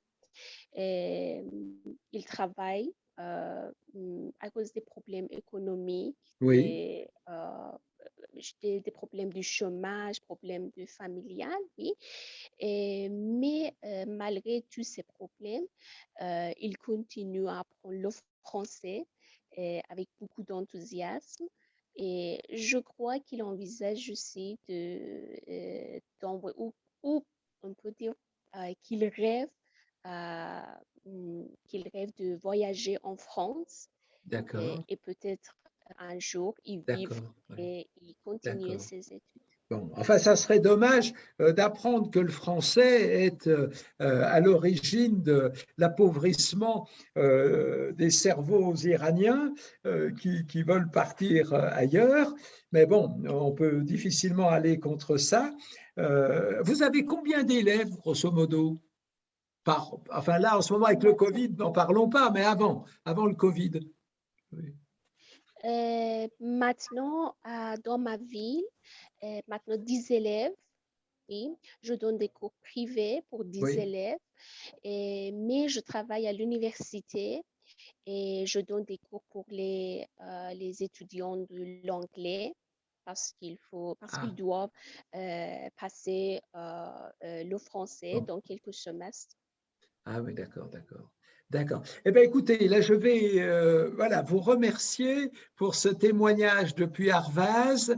Et puis, je vais donner tout de suite la parole parce qu'il est tard et il faut que l'on boucle notre affaire parce que c'est long pour le public qui écoute et qui suit ça. Merci, je vous dis bon rétablissement, Acier, et que voilà, vous retrouviez votre dynamisme d'avant. Merci. Et là, je vais vers Myriam Hakoshai, qui est une compatriote qui vit depuis une trentaine d'années en Iran. Est-ce que Myriam m'entend? Si elle est là, oui, la Oui, voici. Voilà, oui, vous bonjour m'entendez Myriam. aussi? Et Myriam, bonjour à tout le monde. Enfin, bonsoir maintenant. Voilà, qui est installée, donc j'étais en train de le dire, en Iran, qui est diplômée en droit des affaires, née à Strasbourg. Vous voyez comment on peut partir. On a parlé longuement de Strasbourg pendant les différents intervenants, parce qu'il y a un département, c'est vrai, très dynamique des études orientales et persanes. Et puis, après avoir vécu aussi et exercé comme conseillère juridique sa passion à Strasbourg, mais à Monaco, puis elle arrive à Téhéran, elle a la chance de trouver quelqu'un qui va devenir voilà, Monsieur Rakocha, et avec lequel elle a beaucoup d'actions aujourd'hui. On va en parler. Mais moi, ce qui m'intéresse surtout, c'est que Myriam Rakocha est enseignante de français. Elle enseigne, elle débute d'ailleurs sa carrière en dehors du droit à l'école allemande de Téhéran, où elle enseigne le français. Mais surtout, elle va, depuis de très nombreuses années, présider une association qui, pour moi, est étonnante, une association qui fonctionne le week-end iranien et qui dispense des cours de français à des jeunes, grosso modo, on va dire de 7 à 18 ans à peu près, hein, à peu de choses près. Et c'est à partir de là que je voudrais qu'on parle un peu du français. Alors là, vous voyez, on n'est pas à l'université, on ne vient pas apprendre la littérature, on vient apprendre le français. Alors, on arrivera à la culture, ça sera notre conclusion. Mais avant d'arriver à la culture, parce que Myriam a deux jambes, hein, une le français, l'autre la culture. Elle va nous expliquer aussi l'importance des deux. Mais je voudrais demander à Myriam, ces jeunes qui s'inscrivent, souvent, ils ne viennent pas forcément de milieux francophones. Donc, qu'est-ce qu'ils font? Vous savez pourquoi les parents, ou qu'est-ce qui motive les parents, parce que quand on a 7 ans, c'est souvent les parents qui décident, qu'est-ce qui motive les parents d'orienter ces jeunes vers le français le week-end, sur le temps libre? Quand les gamins, on sait que quand ça marche bien en Iran, ils ont des journées pas possibles. Et là, au lieu d'aller jouer au foot ou de je ne sais quoi faire, ils viennent passer 5 heures, 6 heures pour se perfectionner en français. Alors, quelles sont les motivations, Myriam?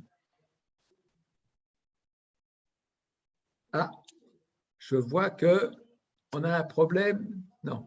Voilà, il faut ouvrir le micro, Myriam. Il faut ouvrir ton micro. Le micro. Stop. Le micro est fermé. Il faut cliquer sur le petit logo qui est en bas à gauche pour ouvrir le micro. Sinon, on ne t'entend pas. Non, on ne t'entend pas. Ah, voilà, ça va marcher. Oui, on a été voilà. Coupé. C'est bon. Alors, excusez-moi, voilà. Je n'ai pas entendu votre dernière question. Ah oui, alors ma question, c'était le cœur de ton engagement dans cette école du vendredi. Je disais, quelles sont les motivations qui font que les enfants, mais surtout les parents, surtout pour les très jeunes, fassent en sorte que leurs enfants viennent apprendre le français? Bien, d'abord, je voulais te remercier, Jean-Claude, de m'avoir invité et je donne le bonsoir à tout le monde. Je voulais juste rectifier une petite chose, c'est que mon mari, je n'ai pas eu la chance de le trouver quand je suis arrivée à Téhéran. Attention, il reste 4 minutes. Il reste 4 minutes si tu pas. Voilà. C'est un peu juste quand même, mais je vais essayer. Non, donc, merci de m'avoir présenté. En fait, je vais essayer de vous faire un bilan en fait, et vous faire partager mon expérience de l'enseignement du français ici, que j'avais déjà commencé en France, mais que j'ai continué ici en Iran à l'école française et l'école anglaise, et puis aussi dans le cadre des responsabilités que j'exerce maintenant depuis qui est une association de 1901 pour une association qui s'appelle les cours du vendredi. Donc, je ne vais pas revenir sur l'historique de la francophonie en Iran parce qu'en fait, on en a beaucoup parlé. Oui. Le seul problème, en fait, c'est qu'ici, au sens propre du terme. La francophonie, dans son sens courant, c'est l'usage total ou partiel de cette langue qui doit être parlée dans le pays, ce qui n'est pas le cas en Iran. En fait, nous, on a le français persiste dans certaines couches de la population, dans certaines universités, dans certains établissements scolaires ou universitaires de grandes villes, mais en fait, le professeur Reza Ghazmardi de l'université d'Isfahan parle en fait d'une francophonie pour des raisons historiques ou culturelles et où la didactique du FLE en fait joue un rôle important dans la francophonie. Et je vous renvoie à son article qui s'appelle « Le parcours de la francophonie en Iran ou une francophonie latente ». Et c'est ce qui me fait en fait vous expliquer en fait les raisons et les motivations de cette création de cette association. Parce que quand je suis arrivée en Iran, il exigeait pour les enfants dont le père était iranien mais la mère française de fréquenter les écoles scolaires, donc les établissements scolaires iraniens. Donc, avec d'autres amis, nous avions décidé en fait de scolariser nos enfants dans un établissement le vendredi, puisque c'était le seul jour où ils pouvaient fréquenter l'école. L'école était à l'époque fermée un seul jour. Donc, cette école, en fait, elle a donc pour but de scolariser les binationaux. Et puis, nos professeurs sont en fait, ils ont toutes appris le français, soit avant la Révolution dans les écoles francophones qui s'appelaient Razi ou Jeanne d'Arc. Elles ont suivi un cursus universitaire, soit en France ou soit en Iran.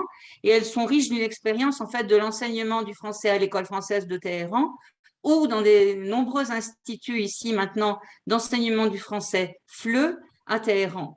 Et en fait, nous avons pris en charge des enfants qui ont entre 7 et 17 ans, c'est-à-dire après l'apprentissage du persan à l'écrit pour éviter les problèmes de dyslexie et puis pour éviter toutes les confusions parce qu'il y a les écritures dans les deux sens et les enfants doivent avoir acquis en fait l'écriture d'une langue avant de commencer à l'écrire une deuxième langue. Très intéressant ça.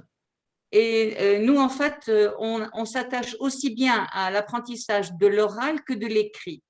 Donc, nos effectifs et les enfants viennent 3 heures par semaine le vendredi. Ils ont bien sûr une demi-heure de récréation et ils sont inscrits pour l'année scolaire complète qui commence. On utilise différentes méthodes en fait pour travailler avec ces enfants, des méthodes qui sont des méthodes françaises qu'on fait ici réimprimer parce qu'au prix des devises, ça devient quasi impossible d'acheter des manuels scolaires à ce prix-là. Alors, pour les petits, on utilise des méthodes qui s'appellent « Il était grenouilles »,« Alex et Zoé ». Et puis, on utilise aussi beaucoup de films d'animation, en fait, qui permettent d'apprendre aux enfants des chansons ou de réciter des poèmes avec des mimiques ou des gestes qui leur plaît beaucoup, en fait. Pour les adolescents, on utilise les méthodes junior, nouveau junior, tandem, amis et compagnie, et plus les manuels de DELF scolaire et junior, parce que nous préparons tous nos élèves en fait, à passer les examens DELF à partir du niveau DELF prime jusqu'au DELF B2. Alors, pour les personnes, je t'interromps parce que pour les personnes qui ne connaissent pas tout ce jargon des enseignants, ce sont des diplômes qui mesurent en fait, des diplômes qui reconnaissent internationalement le niveau d'apprentissage du français. En fait, il y a une classification mondiale maintenant. Et alors, on commence par le primaire et puis il y a A1, A2, B1, B2 et ça continue. Et nous, les enfants, on les prépare au niveau B2. Voilà. Donc, je dis qu'on a aussi eu recours pour les plus grands à des capsules vidéo, en fait, qu'on télécharge à partir des sites TV5 Monde, RFI, Lumni.fr voilà. Et Point du Fleu. J'entends bien. Pour les plus grands, on utilise les fichiers de grammaire et aussi des documentaires pour enrichir leur vocabulaire pour pouvoir passer en fait les examens de B2. Donc les élèves sont beaucoup plus motivés parce qu'ils prennent en fait, ils ont l'impression d'apprendre sans contrainte, les cours sont plus dynamiques et on approfondit aussi un sujet de façon plus divertissante. Donc les plus grands découvrent par l'intermédiaire de ces vidéos de nouveaux univers et ils portent un nouveau regard sur le monde. Quelle est maintenant l'évolution du profil de nos classes ces dernières années et surtout depuis que nous sommes passés au cours en ligne, parce que ça fait presque 2 ans maintenant que les enfants sont scolarisés en ligne.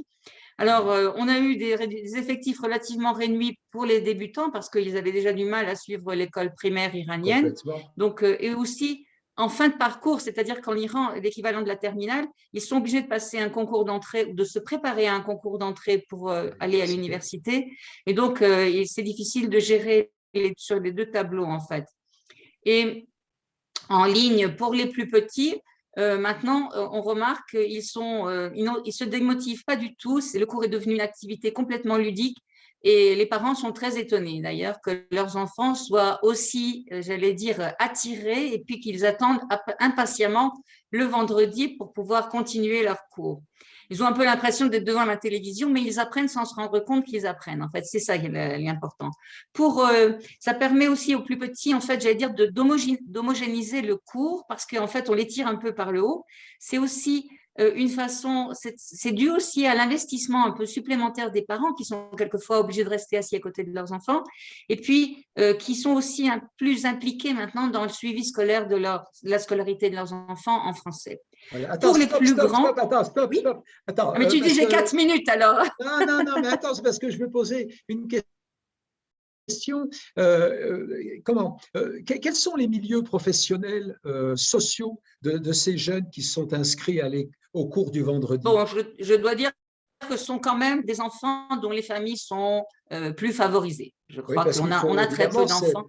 C'est atterrant. C'est atterrant. Donc, les parents sont tous les deux, ou au moins si les deux parents ne travaillent pas, le père a un revenu, j'allais dire, bien élevé à la moyenne. Ce n'est pas le problème de l'inscription, c'est le problème aussi de l'intérêt pour le français et des modalités éventuelles d'envoyer un enfant à l'étranger, parce que les motivations, on va en parler maintenant, très souvent, immigrer ou envoyer son enfant à l'étranger, maintenant, c'est devenu quasiment impossible. Donc, si je reviens maintenant à l'intérêt en fait des cours en ligne pour les plus grands, je dois dire que toute la semaine, ils ont maintenant des cours en ligne et ils sont par moments un peu, j'allais dire, saturés. Et puis, ça devient un peu impersonnel. Donc, il faut trouver un moyen, en fait, de les intéresser un peu plus et éviter, en fait, qu'ils ne s'éclipsent derrière les écrans. Donc, mais d'une manière générale, plus ils grandissent et plus les enfants, en fait, préfèrent être en cours en ligne parce qu'ils utilisent les nouvelles technologies. Et puis, par cette nouvelle technologie, ils ont accès à des outils pédagogiques qui sont très variés, à des vidéos. Les plus timides aussi osent maintenant, j'allais dire, se montrer devant leur caméra s'ils ne veulent pas envoyer de messages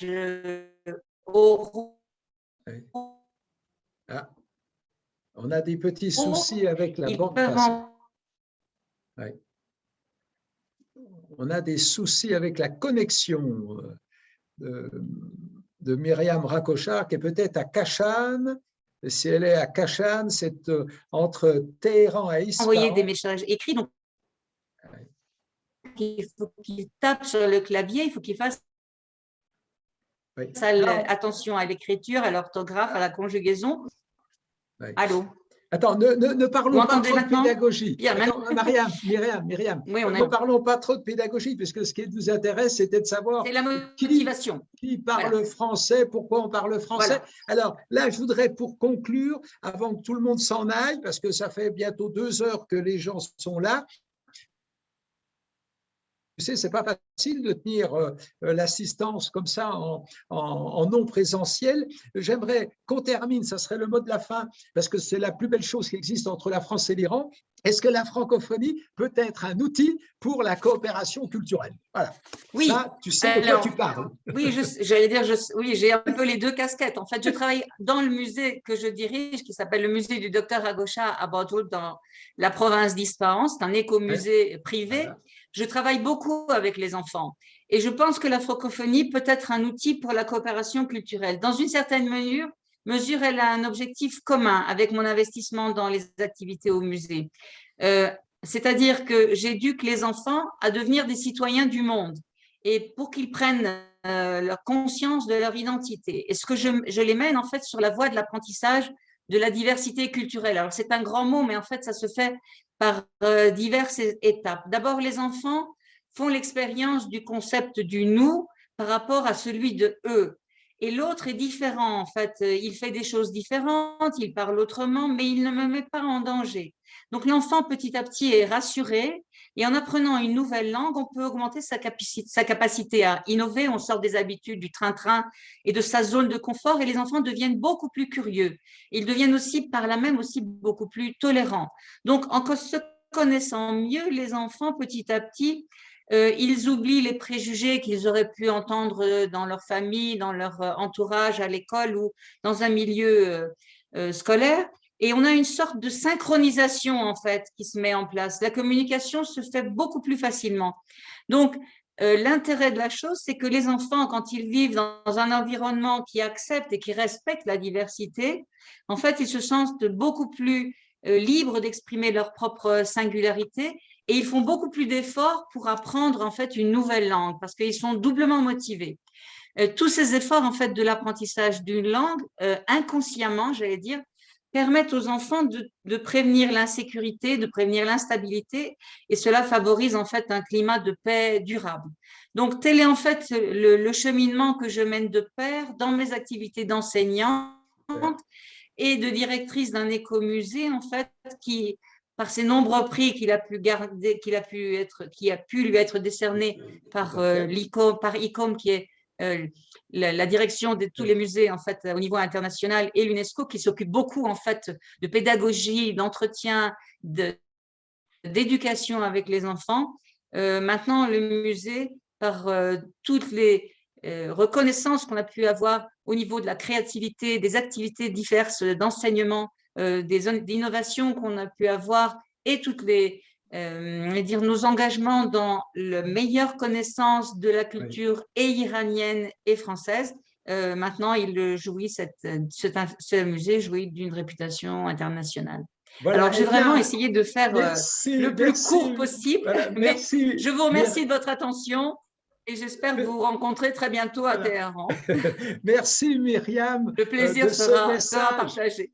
De ce message humaniste qui nous arrive depuis Kashan, donc entre Téhéran et Ispahan. On est à peu près au cœur de l'Iran.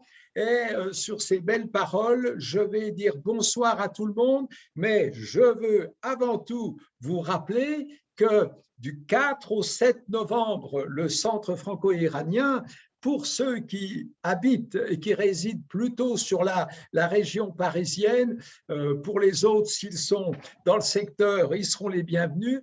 Nous organisons la première édition d'un festival qui est unique en Europe, un festival du cinéma iranien qui va rendre hommage, si je puis dire, donner un coup de chapeau à la nouvelle génération des cinéastes, pas ceux qu'on connaît partout dans le monde, mais ceux et celles, puisque c'est presque à parité, la sélection qui s'est faite avec 7 films en compétition officielle, avec un jury de personnes éminentes dans le monde du cinéma et de l'audiovisuel en France, à Chantilly-Senlis du 4 au 7 novembre.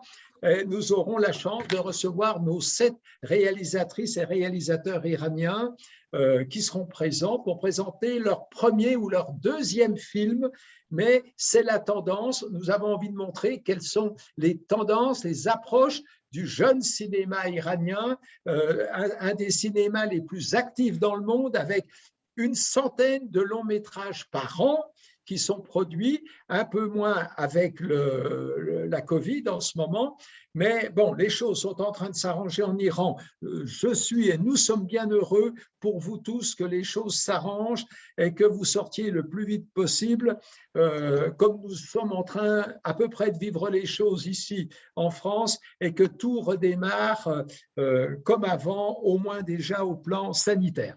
Voilà, je dis merci à tous et à toutes, à ceux et celles qui nous ont accompagnés, et puis à celles et ceux qui sont fidèles à nos webinaires. Et nous nous retrouverons dans 2 mois pour un autre webinaire. Ça sera dans sa formule la plus légère, le GovTegu, où je recevrai une personnalité. Je n'ai pas encore les accords complets, c'est pour ça que je n'annonce pas la personnalité, mais ça sera fin novembre et je recevrai quelqu'un encore qui va nous parler en particulier, alors, ou de la coopération franco-iranienne dans un domaine très particulier. J'ai une petite idée, ou quelqu'un qui viendra nous parler de l'archéologie en Iran et des grandes découvertes de ces 30 dernières années.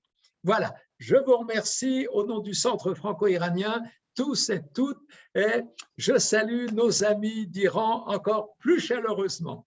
Voilà, merci beaucoup.